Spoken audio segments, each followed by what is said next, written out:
Hey, what's up? This is your girl, Taylor Wilde. Welcome back to Wilde On Season 4, the podcast where you get the insider's view of the weird, wonderful, wild world of wrestling. On Wednesdays, today's guest is a celebrity across social media and in the UK for her persona-heavy wrestling character. She is confident and oozes charisma and self-love. A foodie and a delight. Just in general. Not only is she a gem, but she is a sapphire. Ladies and gentlemen, my girl, Nadia Sapphire.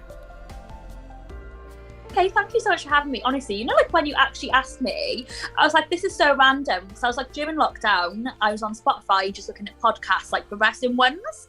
And I listened to like your interview with Trish, then Natalia, then Tony Storm, and lots of other people. Yeah. And I was like, oh my God, like literally now Taylor Wilde asked me to be on a podcast. Yeah. And I was listening to this podcast. Oh, yeah. And I was like, that's like so bizarre. Like that's like law of attraction at work there. Because like I was like thinking, this podcast is too big for me. Like, why am I getting asked to go on this podcast? Are you kidding? So no. Oh, I have so many goosebumps from everything you just said. Like I'm such a believer in synchronicities and law of attraction, and yeah, it's so funny because I started this podcast to obviously focus on my girlfriends in wrestling. And then it was like, okay, let's give everybody a platform. And I was fortunate enough that WWE gave me an open relationship to work with, either people I'd worked with over the years or people I didn't know at all. Like I hadn't known Tony, but we have known of each other. And yeah, and then you had just popped up on Instagram and I was like, why do I not know Nadia? Why do I not know more about her? Look at all the followers she has. Like, and then I got down the rabbit hole of following your social media, and girl, you are fierce. Oh, thank you. Thank you. Yeah, I've got a big social media presence, but I'm not like I'm not a cool wrestler, if that makes sense. As in like you got Giselle, who literally can like do all this amazing stuff and she can flip around and everything, but I'm not that person that will get booked at like the cool indie shows or nothing, because I don't do cool shit.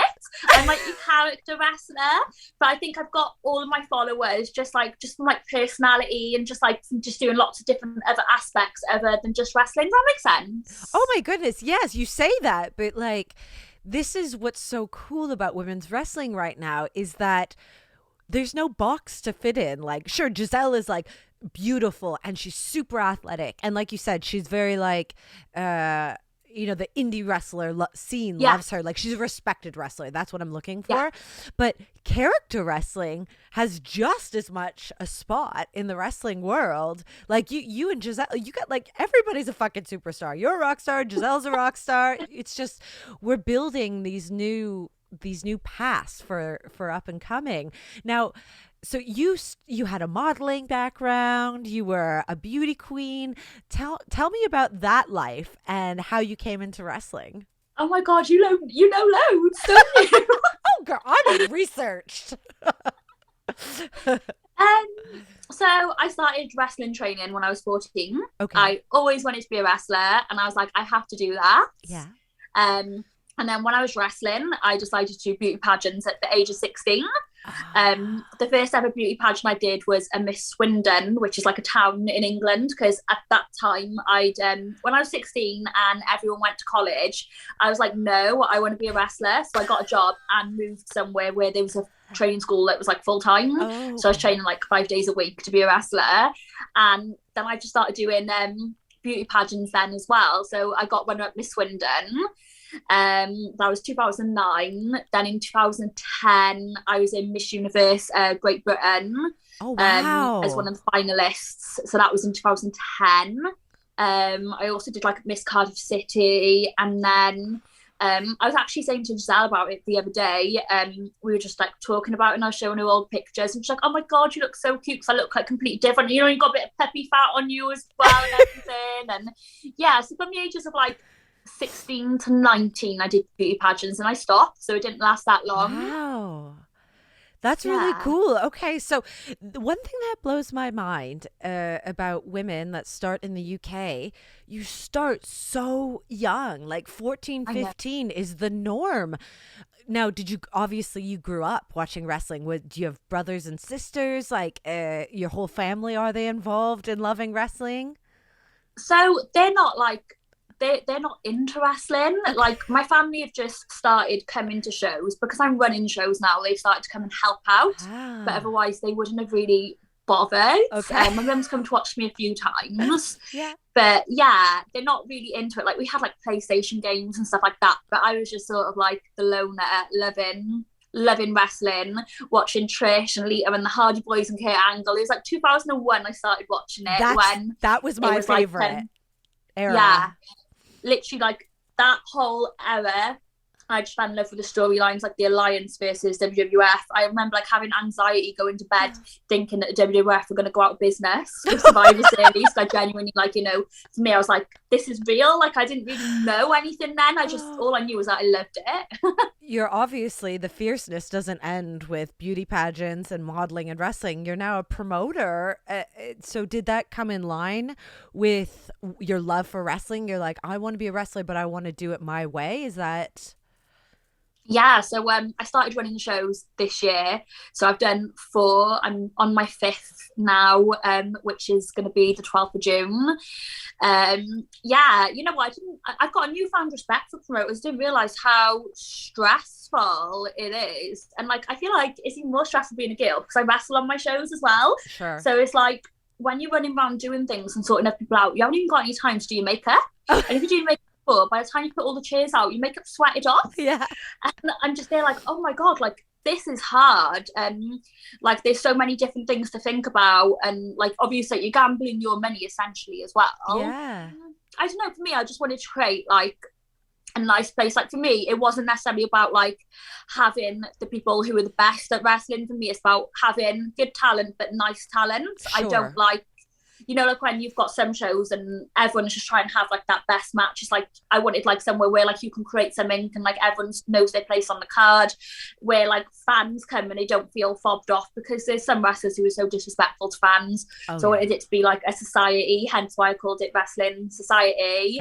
And then I wanted somewhere where the wrestlers would just be happy and respected, and there's no egos, no bitchiness, no drama so far, and everyone is just nice to each other. So that was what I wanted, really. I love that. I think that's so cool. You are blazing a trail for other women because you're bringing the beauty aspect, you're bringing the athleticism, and you're a businesswoman. You're taking wrestling and you're making it your own. So where can everybody find you if they live in England? Where is your next show? Give me the info. So our next show is the 12th of June at the Vale Sports Arena. That's in Cardiff. And then we're in Swindon on the 24th of September, because I'm taking a summer break. And then on the 1st of October, we are in Portishead. If you just follow Wrestling Society UK on Instagram, or on Facebook, Wrestling Society UK with 2 Ks, like double K at the end. Good for you. So do you think this is something you're going to do long term? Yeah, 100%. I think as well, like I'm 30 years old now. Okay. So it's sort of like I've been bumping for so long. Like my back isn't great, my neck isn't great, my knee's been bad for like years. Like it's just like, you know, when you get all these niggling injuries and they're starting to add up, and I'm thinking to myself, right, at some point I'm going to meet someone, potentially have kids and stuff. Yeah. I want to still be involved in wrestling and doing something. And for me, like there's not any like female only promoters in the UK that I know of, and if there is people promoting, like they're just sort of like helping out their partners. Right. For me it was literally like, right, I'm going to do it all myself, like, you know, so it's like all my money goes into it, like all my energy, it's just me. And I thought that was like pretty cool and different. Yeah. And I think it's a bit nicer as well, because like you've got like a better approach with the women, I guess, who work for you too. You know, you understand things more. Like even little things like having like a toilet and stuff. Like, you know, like when it's like time of the month and you've got to share with guys, and it's just, just like little things like that. Just like understanding, like, you know, sometimes we're a bit more emotional and just loads of aspects. Sure. No, and I think that's really cool. A woman's touch for a women's show. Yeah. Historically, when I think back of all women's shows, I'm always a bit like, not creeped out, because that's not fair, but you know yourself, a lot of the fans that come in for an all women's show are not necessarily fans of wrestling. They're fans of specifically women's wrestling, which could have a negative connotation to it. 100%. So my shows are basically multi shows, so men and women who work for me. So it's just like your generic wrestling show, which also I liked, because it's nice that, like, you know, you've actually got guys in wrestling who are happy to work with you and listen to you and stuff like that. For me, I just wanted to keep everyone sort of together, like, and have like a nice place to work. No, I think that's great. And you know what, excuse my ignorance, but I didn't realize that it was intersex, that you have both, because that's a whole other gamut. You're dealing with all the different personalities and egos. It's not just women. Dealing with everyone. So what would you say has been like the biggest eye-opening part of being a promoter? I know you said it's like, okay, well, you know, it's hard to keep your shit look beautiful, which is just, you know, a huge aspect of being a female wrestler. But what has been the most eye-opening thing as a promoter that you didn't expect? On the day is sort of like, you know, like when like you come to shows and like you just like, you know, you're just chilled and everything, and you don't really think of what's happening.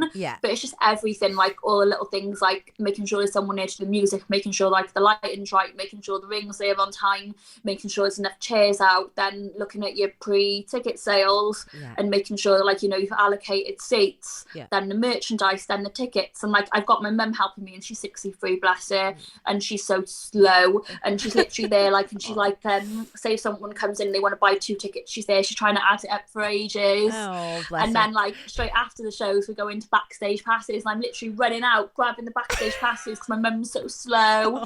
And just loads of things where I think I've realised like that, like I do need to start delegating little bits to people, as I'm that type of person that in my whole life I've always just done everything myself. I think I'm a bit of a control freak in that respect, where I like things done in a certain way.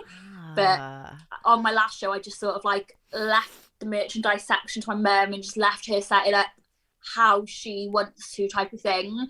And just sort of like, you do that. And with my next show, I'm doing it as well. Like for my next show, I'm bringing in a stage and a ring crew. I'm bringing in someone to do the music for me instead of doing it all myself, because usually I'm there on my laptop doing like the music, going through the run sheet, like putting it all in order and everything, and setting it all up at the show. And I'm like, right, I'm gonna get someone else to do that for me now and just set it all up for me. I feel like this is a real growth and healing thing for you. Like you're learning a side of your personality and you're learning to let go, and that's growing. I think that's really cool. 100%. So you spoke a little bit about the law of attraction. Do you have a spiritual side, would you say? Yeah, so during lockdown, I think a lot of people found lockdown really hard. And I was speaking to someone and she said, I've listened to this podcast called The Law of Attraction, changed my life. So I started listening to it and I was like, oh, wow, this is like pretty cool. So for about the last year and a half, 2 years, I've been practicing it, and I've put a lot of it into practice. And I realised like a lot of things that have happened in the past, especially financially, is because of how my mind is with that. And now I'm a massive believer in like good energy, good karma. I like went to a pharmacy the other day and I bought something, and then I walked down, I was thinking that's cheap, and I looked and the lady had like undercharged me by like say £10. And literally like the first thing to think is like, oh, I got £10 off. But my second instinct was like, oh my god, no, I can't have bad karma. I went back in, I was like, excuse me, you've undercharged me. So she was, oh, that's so sweet of you. But yeah, I'm just like a massive believer in good and bad karma now. So for me, I'm like, even if like you do something bad and people don't find out, like the karma's still there, like you still know. Does that make sense? Oh yes, absolutely. So yeah, massive believer in karma. And then massive believer in gratitude as well. I do my gratitude, like I was doing it every night. I don't do it every night now, like as in like writing it down, like I say it in my head, but I used to write it down every night. But massive believer in gratitude and just being positive and just saying like, you know, whatever happens, it will work out, and what you give is what you get back at some point in your life. So that's just what I sort of go by. It's really powerful, isn't it, to switch that mindset of thinking that the glass is half full and realizing that if you actually try to control the universe, it's going to backfire on you. Versus, that mindset you said, whatever's meant to be is going to be. So you should be thankful for every moment. And I was like you, I was journaling all my gratitude, and that's really hard to do, but I think it's actually more powerful when you just say it in your head, because you're probably going to do it more and you're really digesting it. Because I feel like you can really like not be focused when you're writing it down. It's like, oh, I've got to do this, and then you're actually not being mindful when you do it. I think as well, like when you're writing it as well, sometimes if you're writing something down, it's like you've literally got to like sit there and actually think it and feel it and feel that gratitude in order for it to be powerful. Because if you're just writing it, like if you're writing a sentence, it's just not really powerful then, is it? Yes, I agree.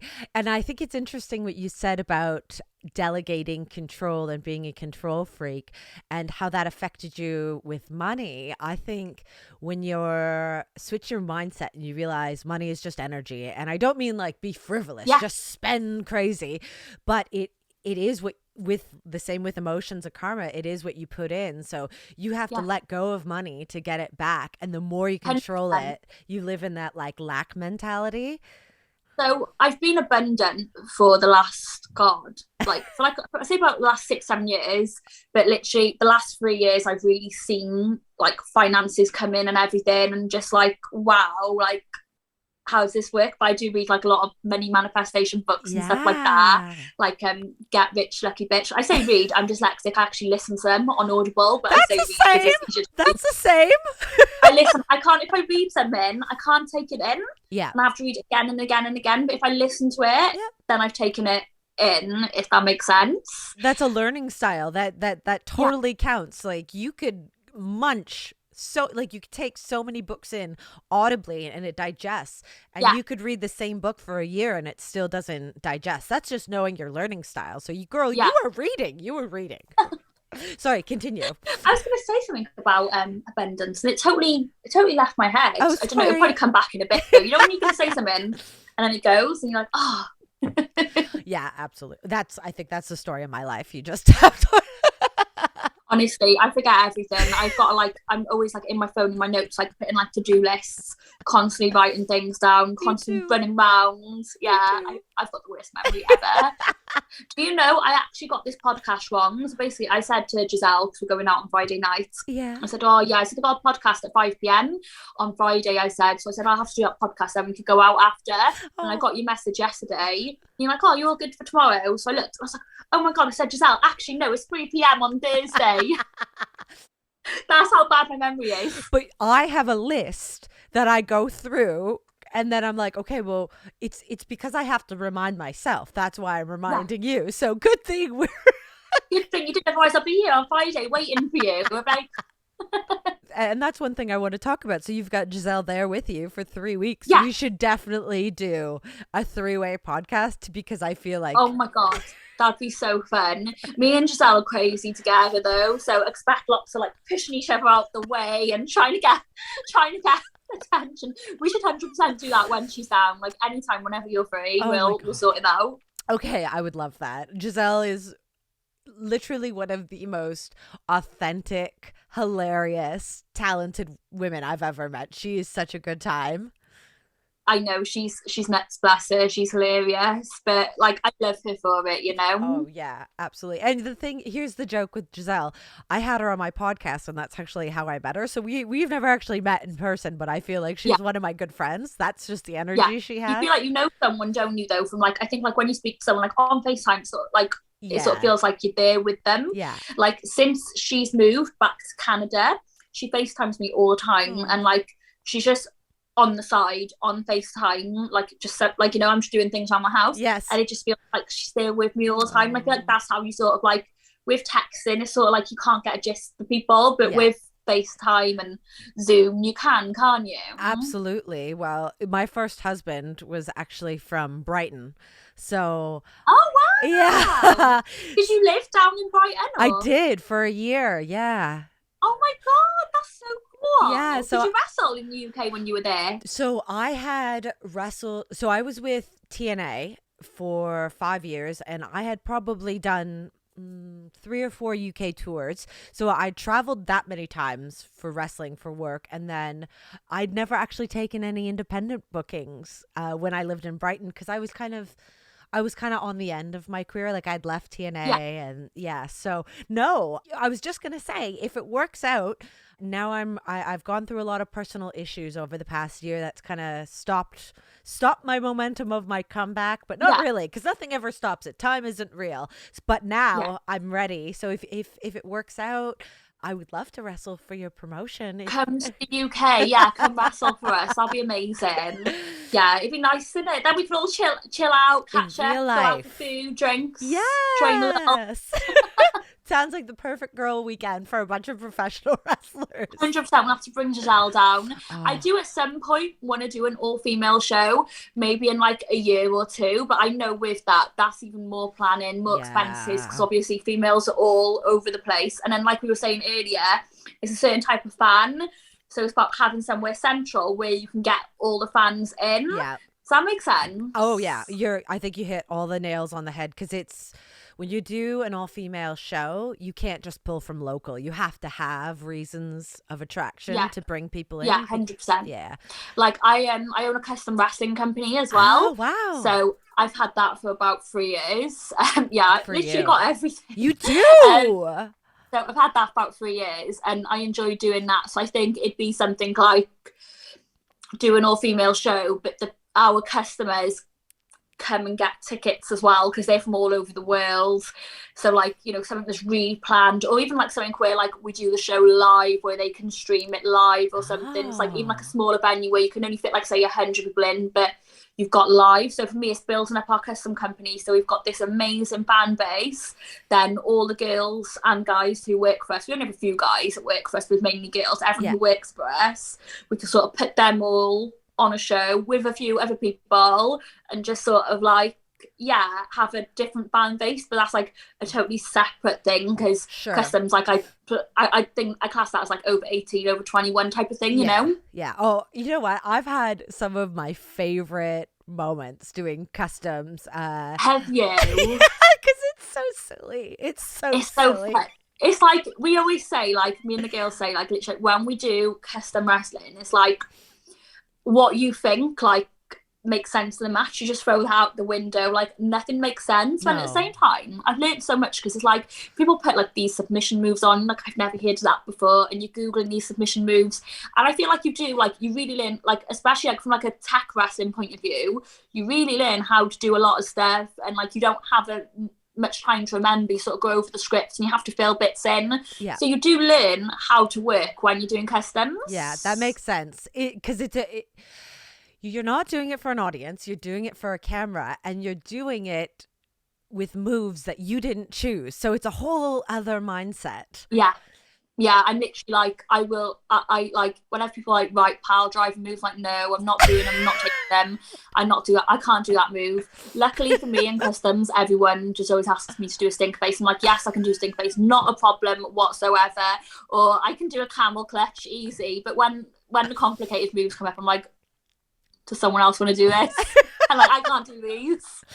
So I want to break it down, because not all of my listeners are actually wrestling fans. I think they're just intrigued by the world of wrestling, but they really just want to hear the personalities that I bring on. So for those that don't know, custom wrestling is, I don't even know what niche it would fall into. I don't know what to call it, but it's kind of like Cameo, but specific for wrestling, where a customer purchases a match. Usually they say how long they want. They can choose the moves. They can choose what you wear, and probably even the storyline that comes about. Would you say that's right? 100%. That's literally it. We get some scripts that are like 3 pages long, because like some people are so specific. They're like, right, like, say if it was me, you'd be like, Nadia would hit Taylor would look shocked, and then she'd chop it back. Nadia would sell her chest and then say, I hate you, or something like that. Like, they're so specific. When we got other ones where like they're like, right, just want this move in, fit it where you can. Yes. So we get some really complicated ones where like we've had to pause in between and go read the script, and that's so hard because I've got to edit it all back together after. Oh, I'm like, right, okay, you ended in this place, go back to this place and make sure that it all looks thing. But yeah, it's a laugh. It's not the customer doesn't think it's funny, and we're not laughing at you, but it's just so different than how we think about professional wrestling. But it has its place. I love it. Like throughout lockdown, yeah, we were still filming in small groups. Yeah, so we're still like earning money from wrestling. I think it's such a great way that like, if like you do solely live off wrestling and you're wrestling like say every Friday, Saturday, Sunday, then if you can get a custom shoot like in the weekday, it sort of gives you like a full-time wage then. Yes, of course. It's very frowned upon in the UK. Like not frowned, like a lot of people are still like, in America it's so normal. Yes. And everyone does it in America and I love that. But in the UK there are still people who are quite judgmental about it. Sure. Like, which I don't like. So for me it's breaking that stigma and making it normal, because I love it, I enjoy it, the girls who work for me enjoy it, they're happy, they get paid more than a normal wrestling show, so it's great. So we're okay. You know, if you look at your social media, speaking to you for even 2 seconds, I can see that you are very confident, intellectual, and body positive, like girl power. How are you so grounded? Where does this inner confidence come from? Because I feel like it's really hard in professional wrestling, especially speaking about stigmatization. How do you break down those barriers? Probably from my mother, I'd say. Like my mother is, she always battled her weight when she was younger. I battled my weight when I was younger. So I've always battled it. And like when I first started doing beauty pageants at like 16, I had like a lot of press because I was like a more curvy girl. But then like you get good press, but then like you get the comments underneath where someone's like, oh, she's eating too many Mars bars and stuff like that. God. So when I was younger, I used to hate getting into an argument with someone because I knew that they'd end up saying, oh, we are fat anyway or something like that. I used to hate it. I used to dread it. And then as I got about like 18 or 19 and I started going clubbing, boys started be complimenting my ass, they'd be complimenting my shape. And I realised that I was like totally different to a lot of my other friends, because like I used to hate it, like I couldn't wear like skirts and dresses because my thighs were a lot more thicker, so I'd keep them covered, and I'm that girl that gets chub rub and stuff, you know. So like yeah, and then like I just started embracing it, and I started realising, well, men fancy me anyway, so who cares? And like there's something different for everyone. It's like, you know, what one person doesn't think is beautiful another person does, and vice versa. And for me it just really empowered me. And I think like for like the last 3 years, like I live off Nadia Sapphire now and who she is, and she is a curvy girl who's confident and out of this world, so I've got to embrace it. If I wasn't maybe curvy, maybe I wouldn't be living off that, you know. So this is just how I am. Like obviously, like, you know, I want to be a bit more toned, it'd be nice to be a stone lighter, but I'm not going to kill myself over it as well. I love my food, I'm a massive foodie. Yeah, I love food. I love chips. Chips are my favourite food. Like, chips. Yeah, I like obsessed with chips. And here's what I gather.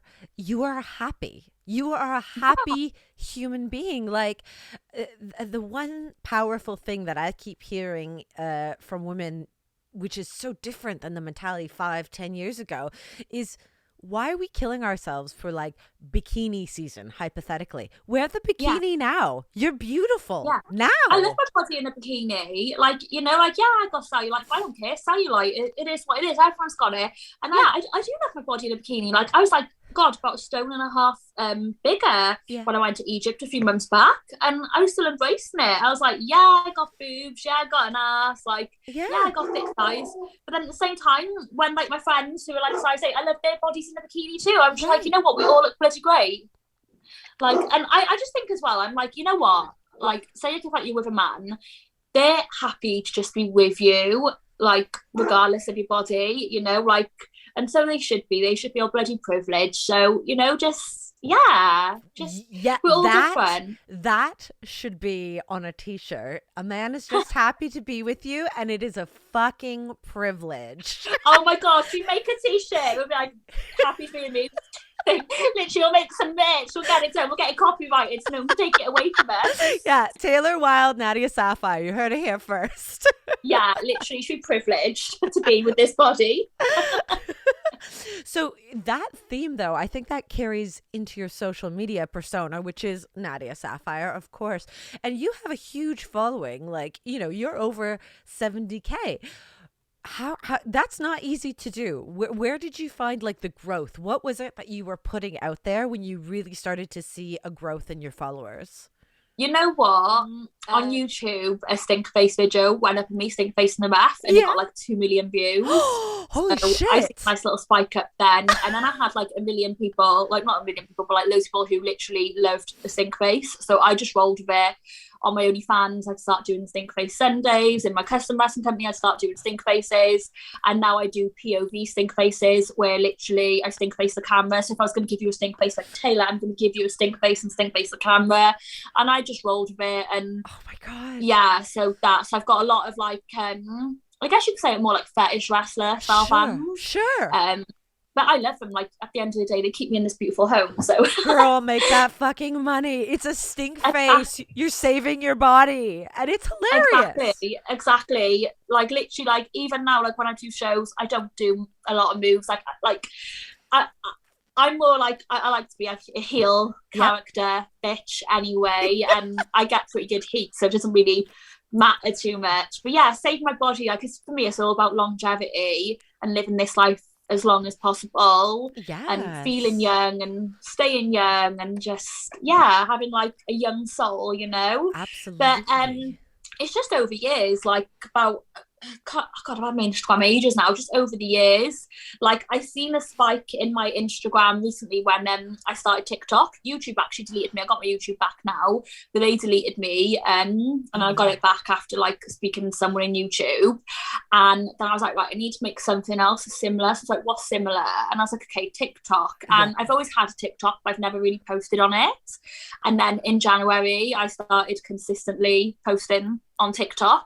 And from like January up until now has gone up to like 50 something followers. Wow. And once again, I put things like little snippets for my custom matches. Okay. So there's one where like I'm doing like a running hip attack on a guy, and it's got like 2.4 million views. And just like I've got another girl like on my shoulders, that's got like quite a good few views. Then there's one where I've got a girl like in sort of like an armbar, and like you've got like the snapping movement in the background, that's got like 1 million views. So it's just like doing things like that and just incorporating my wrestling. Like, the thing is like I love women's wrestling, and 100% I want it to be respected, but at the same time I'm a realist, and I know that whether we're amazing athletes or not, men are still going to find us hot, you know. So I'll use that to my advantage and be like, right, you know what? You can either look at this from the athletic point of view and you can think that's fucking amazing, or you can find it hot, whatever. Just give me that viewing, you know? Girl, it is a business. So literally, like, you find your niche. There is that is girl power to the highest. 100%. I know. I said to my mum the other day, because my mum is like so supportive of me. She's so open-minded.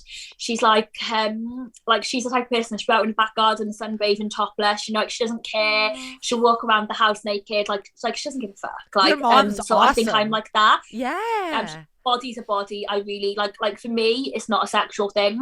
For other people I know it's a sexual thing, so I'm like, okay, cool, I'll roll with that. But for me, it's not. So I'm like my friends, like I just get changed in front of them. I really don't care. But like so that's like my mentality. And I just say to my mum, like, I take her like on my photo shoots with me. I put one on my Facebook the other day, and I'm doing a photo shoot, and my boobs, like I'm topless, and like I'm against like the window. And my mum just photobombs, and she comes up doing like a funny thing.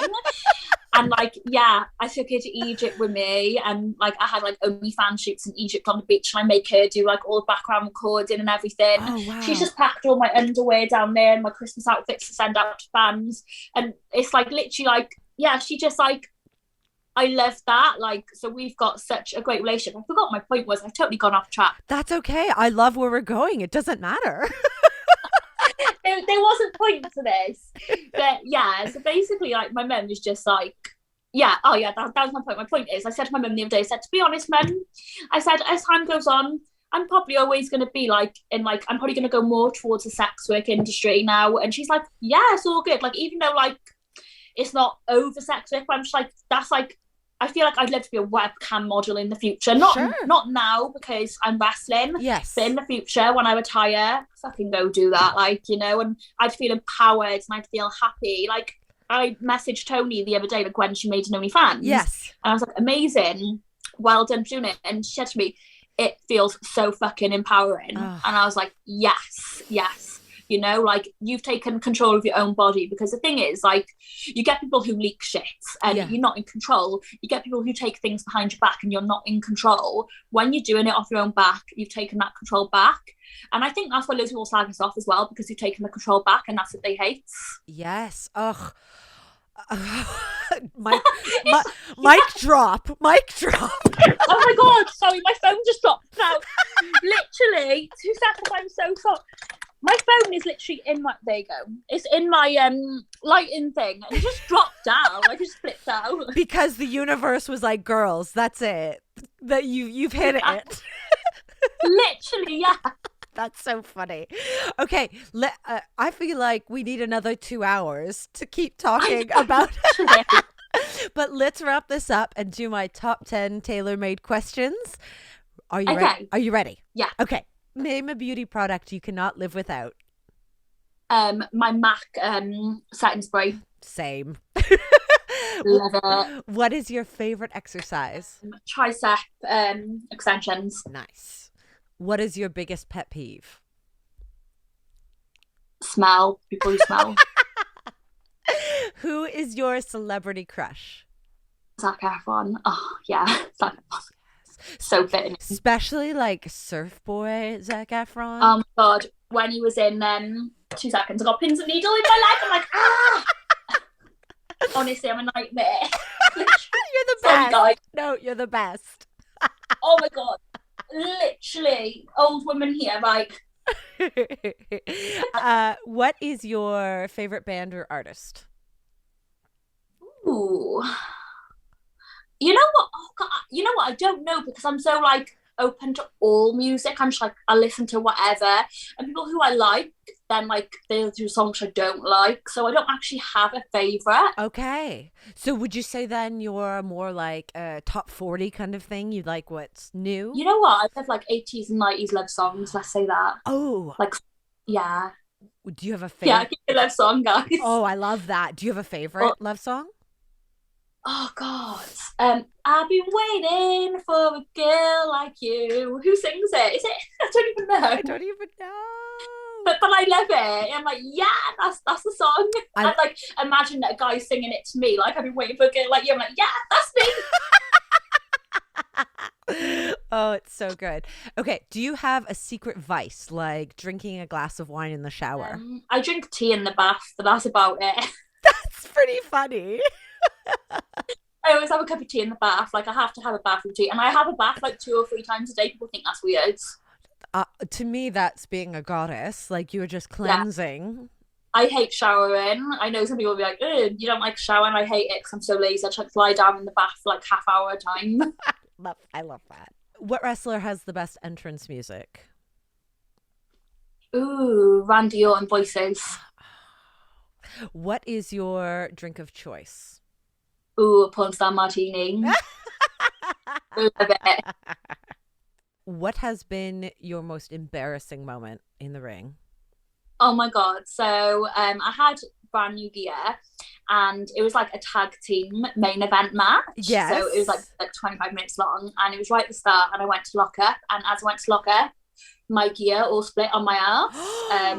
And luckily I had knickers on, because I don't wear knickers these days, but I did at that time. And then I remember then having to like wrestle through it, and then when I tagged out, because the guys were in doing their thing, I remember like there were fans sitting right behind me, my gear split open, and they were like, look at her cellulite. Oh, that's what they cared about. Yeah, I was only like 22, 23. I was young at that time, and I remember dying. I was just like, oh my God. Poor thing. But did you give a shit after that? Now I feel like now, you know, if it happened now, I wouldn't give 2 fucks. I was gonna say, when you're younger, it's a learning curve, isn't it? Because that's like 7 years ago. When you're younger, you are a bit more conscious. But now I'm like, whatever, I really don't care. You'll see that with me in bikini anyway, mate. So Yeah. Okay, where can our listeners find you on the internet? Okay, so my Instagram is Nadia Sapphire. My Twitter is Nadia_Sapphire. My TikTok is Nadia_Sapphire. YouTube's Nadia Sapphire. And I think my Facebook's real Nadia Sapphire because someone took Nadia Sapphire. What an asshole. I know. Taking my name. Okay, last one. Finish this lyric. If you want to be my lover, you gotta get with my friends. It's not a bit Spice Girls. I was like, we're like not far off age group, and I was like, what was the most meaningful thing to me growing up? Probably the Spice Girls. So. I love the Spice Girls. Who were you? Like, which one? Because I always wanted to be Geri. Me too. Oh my god! You wanted to be Geri too. 100%. She was like so hot. So hot, so different, a little edgy. She was always having a fucking meltdown. I was like, that's my girl right there. I wanted to be Ginger. Like when I was like in primary school, I always wanted to be Ginger. And I was like, why haven't I got ginger hair? And the girls in like school who had ginger hair were cool because Ginger Spice. And I love the film, the Spice Girls film, when they're on the big tour bus. I love it. Me too. And you know what? It was terrible when it came out, but it was I watch it still, like probably once a year. I think I need to watch it. I might see if I can find it and make Giselle watch it. I used to watch all the S Club 7 films as well and love them. I've actually got like the C and Double film somewhere, and I've got the playlist for S Club 7, C and Double in my car. Like, yeah. I fucking love S Club. Me too. Oh, well, it was so nice talking to you. I can't wait to hang out in the future. I know. You just FaceTime me all the time. Okay, good. Out, just like doing my stuff. And I'm no makeup on pajamas, just chatting shit all day. Perfect. Well, it was quite the experience having a UK social media special content creator in the Wilde On studio. And wasn't she an amazingly huge, warm wave of positivity and self-love? I feel like she's the British version of Lizzo. Like, I feel like I am more confident now that I've had Nadia Sapphire on the show. Like, I've absorbed some of that. Or I could hope, only hope, I could have 1/16 the self-love and positive vibes that girl has. And also what you guys didn't get to see or hear is Giselle Shaw was in the house in the UK with Nadia. And she did say that they would like to have me over there to do some independent work. So, stay tuned. There could be a Wilde On episode in the future with the three of us. And I think that would be very loud and very funny and very shrill. So I'm sorry ahead of time. And I would not want to do this without my Wilde On team, my badass punk rock girl band, my queen, my right-hand woman, editor and producer, Rochelle Duras, my queen of marketing, social media, all things tech that I absolutely do not understand, Madison Golshani, as well as our sound engineer from Superkick Studios, Matteo Sosa. I love you guys. Thank you. And until next week, stay calm and Wilde On.